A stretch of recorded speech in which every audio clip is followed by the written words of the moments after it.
Hello दोस्तों, नमस्कार। मैं प्रेम यादव 12,460 शिक्षक भर्ती के द्वितीय काउंसलिंग के विषय में हम आप लोगों से आज चर्चा करना चाहते हैं। बताना चाहते हैं कि जो है सेकंड काउंसलिंग कब कराई जाएगी और जिसकी काउंसलिंग हो चुकी है अभी और उनको नियुक्ति पत्र मिल चुका है।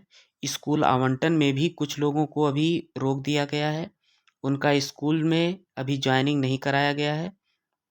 तो इन सभी बातों को लेकर के हम विशेष चर्चा करते हैं और बताते हैं कि कितने दिनों में इस भर्ती को प्रक्रिया पूरी कर ली जाएगी। तो आप लोग देख सकते हैं, इसमें मैं पहले आप लोगों को इसके माध्यम से दिखाना चाहता हूं कि देख सकते हैं, नियुक्ति पत्र मिला, खुशियों से भरे अभ्यर्थियों की झोली। इसमें ज्वाइनिंग का रास्ता साफ हो गया है और ये काउंसलिंग इनकी स्कूल मिलने वाले हैं। यूपी में भर्ती के लिए सालों से जो लड़ रहे थे वो बिहार में जाके शिक्षक बन गए हैं टीजी पीजीटी के लिए। और आगे फिर देखते हैं 12,460 शिक्षक भर्ती में हो रहे द्वितीय काउंसलिंग के विषय में भी इस पे चर्चा करेंगे। दूसरे चरण की काउंसलिंग किस प्रक्रिया पे होगी, तो इन सभी को देखते हुए और जहाँ तक ये निकल कर के आ रही है कि इसमें देख रहे होंगे आप, इसमें देखिए कि ये दे रहा है द्वितीय चरण की जो काउंसलिंग की प्रक्रिया है, ये बुधवार को काउंसलिंग होगी, ये बताया जा रहा है। तो इन सभी को देखते हुए हम इस पे चर्चा करते हैं। तो पहले हम सबसे पहले आते हैं, देखते हैं कि नवनियुक्ति पत्र जो इनको मिला है। तो नियुक्ति पत्र में जैसे कहा गया है कि बहराइच बीएसए ने बताया है कि नियुक्ति पत्र पाने वाले अभ्यर्थियों को विद्यालय आवंटित कर ज्वाइनिंग दी जाएगी। वर्तमान में विद्यालयों में जो शीतकालीन सत्र के तहत 15 दिनों का अवकाश चल रहा है, शासन को इसकी जानकारी दी गई है। 7 दिन के बाद संपर्क करने के निर्देश दिए गए हैं और तब तक शासन से भी मार्गदर्शन मिल जाएगा। तो इन सभी को जो शीतकालीन अवकाश के कारण अभी इन लोगों की ज्वाइनिंग नहीं कराई जा चुकी है, अभी स्कूल इनको आवंटित नहीं किया जा चुका है। और देखिए ये कहाँ का है, बहराइच का है। 7 सालों से शिक्षक नौकरी के लिए दौड़ लगा रहे हैं। 27 अभ्यर्थियों के लिए नववर्ष की पहली सुबह यादगार ही बनी और बल्कि इनकी झोली में खुशियां भर गई और इनको नियुक्ति पत्र मिला और ये खुशियों के आंसू भी निकल आए। तमाम संघर्ष झेलते हुए इनके आंसू भी निकल आए। एक खुशी के आंसू होते हैं, गम के आंसू हैं। तो इनको नियुक्ति पत्र कहीं न कहीं मिलने के बाद इनके खुशी के आंसू निकले हुए हैं और अपनी यादों को ये करके भी रोए होंगे, क्योंकि ये जो पुरानी भर्ती की इस भर्ती में जो झेलते हुए इतने दिनों तक ये झेल रहे थे, चले आए यहाँ तक, तो उन सभी को सोच करके कि आज हमारी ये अपार कष्ट जो है वो ख़त्म हो चुकी है और हम आज 12,460 शिक्षक भर्ती में एक टीचर के रूप में और नियुक्ति पत्र मिल चुका है मुझे। तो कहीं न कहीं इनको इसकी खुशियों के आंसू निकल आए हैं। बेसिक शिक्षा परिषद विभाग की तरफ से चयन शिक्षकों का जो हुआ है वो मामला कोर्ट पहुंच जाने से नियुक्ति पत्र में रोक लगाई गई थी। तो इन सभी को देखते हुए महिला अभ्यर्थी को नियुक्ति पत्र देते हुए बेसिक शिक्षा अधिकारी ये देखिए दे रहे हुए हैं। विभाग पूरी तरह से काउंसलिंग पूरी नए साल के सोमवार को सभी 23 अभ्यर्थियों के बीएसए की ओर से नियुक्ति पत्र जारी कर दिया गया है। जिस जिले में नियुक्ति पत्र पाने वाले ज़्यादातर अभ्यर्थी मेरठ गाजीपुर के हैं, कुशीनगर सहित अन्य जिलों के ही हैं। तमाम जिलों के सब लोग नियुक्ति पत्र उनमें मिला है बहराइच से। और ये 4 अभ्यर्थियों को नियुक्ति पत्र जाति प्रमाण पत्र संलग्न न होने की वजह से जारी नहीं किया गया है। आप इसमें देख सकते हैं कहीं कहीं का जो है नियुक्ति पत्र रोका गया है। 4 अभ्यर्थियों के नियुक्ति पत्र जाति प्रमाण पत्र संलग्न न होने की वजह से नहीं हो सका है और अभ्यर्थियों को 15 दिनों के अंदर अभिलेख प्रस्तुत करने को मोहलत दी गई है। इसके बाद सूचना उच्च अधिकारियों को भेजने की बात कही गई है। तो आप लोग अगर मार्कशीट नहीं तैयार रखते हैं तो आप इसमें देख सकते हैं, ये इस पॉइंट को आप पढ़ के देख लीजिए कि इसमें क्यों इन लोगों को नियुक्ति पत्र रोकी गई है। और अगर इस तरह से आपका ये नहीं होता है तो आपकी भी नियुक्ति पत्र रोकी जा सकती है। तो मैं यही बताना चाहूँगा, ये यहाँ देख लीजिए इनकी नियुक्ति पत्र देखिए, 4 अभ्यर्थी, ये आप इसको ध्यान से आप पढ़ लीजिएगा, नहीं तो दिक्कत हो सकती है। हम आगे चलते हैं, देखते हैं इसमें यूपी में भर्ती के लिए 7 सालों से लड़े अभ्यर्थी और ये बिहार में जाकर बन गए शिक्षक।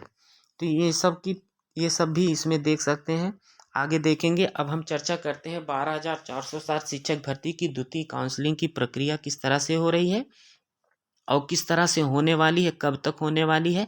तो देखिए, हमारे चैनल को लाइक और सब्सक्राइब जरूर कर लीजिए, क्योंकि जब भी अपडेट जो भी निकल करके आ रही है वो आपको अपडेट मिलती रहेगी। और अगर आप सब्सक्राइब नहीं किए रहेंगे तो नोटिफिकेशन आपको नहीं पहुंच पाएगा, आप नहीं जान पाएंगे और क्या क्या आप लोगों को दिक्कतें आ रही हैं, कैसे आ रही हैं। इन सभी दिक्कत के समाधान को दूर करने के लिए हम प्रेम यादव आप लोगों के हमेशा तत्पर हैं आप लोगों के साथ। तो इसमें हम चलते हैं, देखते हैं कि दूसरे चरण की काउंसलिंग की प्रक्रिया कब हो रही है। उत्तर प्रदेश में बेसिक विद्यालयों में हाईकोर्ट के आदेश से 12,460 शिक्षक भर्ती के पद जो खाली हैं वो पहले चरण की काउंसलिंग पूरी हो गई है। सोमवार को बेसिक शिक्षा निर्देशालय पहुंचे अभ्यर्थियों ने कहा कि इसमें काफ़ी कम अभ्यर्थी पहुंचे हैं, जो काउंसलिंग हुई है उसमें कम अभ्यर्थी पहुंचे हैं, सीटें अभी भी खाली हैं। ऐसे में पदों को भरने के लिए दूसरे चरण की काउंसलिंग भी कराई जाए। उन्होंने यह भी कहा कि शासन ने निर्देश दिया है कि 2017 में काउंसलिंग कराने वाले को ही मौका मिलेगा। जो 2017 में काउंसलिंग कराए थे उन्हीं को मौका मिलेगा, और जबकि कहीं कहीं कुछ लोगों ने छोड़ दिया था, 2018 में काउंसलिंग जो नहीं कराया था उनको नहीं बुलाया जाएगा। तो इस तरह से कुछ नहीं है, आप 2017 में काउंसलिंग कराए थे तो आपको मौका मिलेगा। जबकि काउंसलिंग छोड़ने वाले भी अब अपना दावा प्रस्तुत कर रहे हैं, ऐसे लोगों को काउंसलिंग में शामिल ना किए जाए। तो तमाम इन सभी को लेकर के अभी अफवाहें फैली हुई थी, लेकिन ऐसा कुछ नहीं है, सभी को काउंसलिंग में मौका मिलेगा। चलिए, द्वितीय काउंसलिंग में देखें, दूसरे चरण की जो प्रदेश बेसिक शिक्षा विद्यालयों में हाईकोर्ट के आदेश से 12,460 शिक्षक पद भर्ती में खाली पदों पर पहले चरण की काउंसलिंग जो पूरी हो गई है, उसको सोमवार को बेसिक निर्देशालय पहुंचे अभ्यर्थियों को सीटों के पद जो खाली थे उनको भरने के निर्देश दिए गए हैं। और इसमें देखेंगे ये सब, और इसमें कहा गया है राज्य ब्यूरो इलाहाबाद परिषदीय स्कूलों में 16,448 शिक्षकों की भर्ती के लिए दूसरे चरण की काउंसलिंग बुधवार को होगी। जो दूसरे चरण की काउंसलिंग वो बुधवार को होगी। इसमें उन सीटों के लिए काउंसलिंग कराई जाएगी जो पहले चरण में खाली गई है। साथ ही अभ्यर्थी अब किसी न किसी जिले में काउंसलिंग कराने के लिए स्वतंत्र होंगे। दूसरे चरण में सामान्य वर्ग के अभ्यर्थियों के लिए मौके सीमित हैं, जबकि ओबीसी और एसटी के लिए कई जिले पर्याप्त सीटें हैं। तो ऐसा नहीं कहा जा सकता, ये जब 16,460 जब ये उर्दू वालों को सबको मिला करके था तब की है, ये न्यूज़ सही नहीं है। और ये भी बताना चाहूँगा कि इस भर्ती में 12,460 जो सेकेंड काउंसलिंग होनी है, यह आज कल काउंसलिंग होने, कल उसका जो सीटों का ब्यौरा था वहाँ पहुँच गया है सचिव सर के पास। और ये सेकेंड काउंसलिंग की अपडेट जो होने वाली थी, ये अपडेट निकल करके कल आ जाती, लेकिन किसी कारणवश नहीं आ पाया, क्योंकि सचिव सर कल नहीं बैठे थे और केवल डीजी मैम बैठी थी। डीजी मैम का कहना है कि सचिव सर इस भर्ती को आगे बढ़ाएंगे, हम लोग सिर्फ इसमें सहयोग कर सकते हैं। तो तमाम इन सभी को देखते हुए आज जहाँ तक उम्मीद है कि आज शेड्यूल जारी हो सकता है, आज जो है शेड्यूल जारी हो सकता है, आज जारी हो सकता है। तो आज अगर जारी हो जाएगा तो सभी लोग अपना देख सकते हैं। और इस जारी होने से पहले मैं ये भी बताना चाहूँगा कि अभी मैंने आपको बताया कि उसमें देख रहे हैं कि काउंसलिंग में जिनकी जाति प्रमाण पत्र नहीं लगे थे तो उनकी नियुक्ति पत्र रोक दी गई है। तो आप लोग जाति और निवास प्रमाण पत्र जरूर बनवा लें, नहीं तो आपकी भी काउंसलिंग प्रक्रिया रोक दी जाएगी। और दूसरी बात यह है कि काउंसलिंग के लिए देखिए अभी जो है अपने ज़िले में ही मौका मिलेगा, जहाँ तक उम्मीदें ये जताई जा रही हैं। तमाम सूत्रों के मुताबिक पता चला कि अभी सेकेंड काउंसलिंग जो होगी उसको मेरिट डाउन करके ही बच्चों को बुलाया जाएगा, और थर्ड काउंसलिंग में आगे विचार कर सकते हैं। ये बेसिक शिक्षा सचिव के अंडर में है। ये अगर सर चाहते हैं तो ये ओपन टू ऑल भी हो सकता है, नहीं तो फिर और मेरिट डाउन करके ही उसमें काउंसलिंग कराई जा सकती है।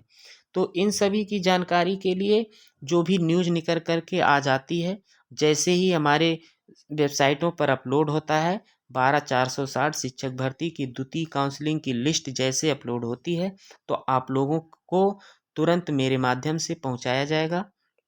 तो इसलिए आप लोग चैनल को लाइक और सब्सक्राइब ज़रूर कर लें, और कोई भी जानकारी आती है तो आप लोग, जो मैं जानकारी आप लोगों को देना चाहता हूँ, उस जानकारी को बिना स्किप हुए लास्ट तक आप ध्यानपूर्वक एक एक पद को पढ़ते चलिए, क्योंकि जो भी काउंसलिंग करा चुके हैं, जहाँ जिनको दिक्कत आई है, उन दिक्कतों का सामना आपको ना करना पड़े, क्योंकि मैं उन सभी दिक्कतों को आप लोगों के साथ डिटेल से रखते हैं, और उसकी जानकारी जब आपके पास रहेगी तो आप उस गलती को नहीं दोहराएंगे। तो दोस्तों, फिर हम मिलते हैं, जैसा अपडेट निकल कर के आती है तो हम आप लोगों तक पहुंचाते हैं। जय हिंद साथियों।